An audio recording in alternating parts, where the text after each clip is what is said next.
What's up, Padre fans? Welcome to Peoria, MLB Network Radio's spring training tour, our final stop here in Arizona. The IP crew, Stern and Bowden, and JB, when you look at the Padres, maybe a lot of people sleeping on how good this team could be this year. Well, there's no doubt, and it really starts at the starting rotation. They put together the best rotation they've had probably since 2010. Josh Johnson has come over from the Toronto Blue Jays, throwing extremely well this spring. Ian Kennedy, who they traded for in July, a guy that's won 22 games, won 15 games in the big leagues. And then there's Andrew Kashner, the third starter, may end up being the best of this group. Unlimited potential. Tyson Ross, the most underrated probably in the league. So they got four solid starters there, plus Eric Stoltz, who, oh, by the way, pitched 20 innings last year from the left side. So they got five guys that are going to keep in games, Case. So I don't think there's any question this team has a chance to be a surprise team this year. There are two big questions at third base, both with the same person in Chase Headley, Gold Glover and Silver Slugger winner 2 years ago. One, how good will he play? Two, will he play here all season long and beyond? Well, we don't know that. We know he's going to start the year as a third baseman, and we know the Padres are not going to be able to sign to a long-term deal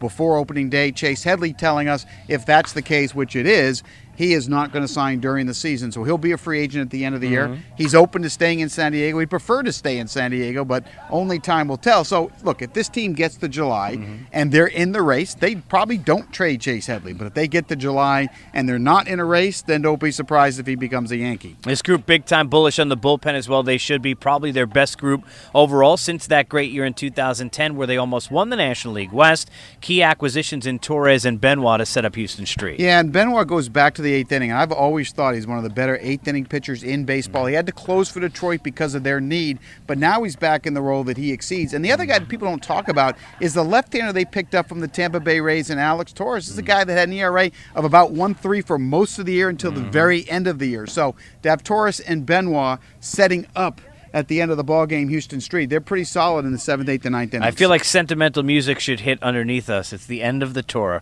the end of an era. It's been fun. Join us on Inside Pitch all season long. If you missed anything of our coverage from the tour, two ways, SiriusXM.com/on-demand and SiriusXM.com/springtraining.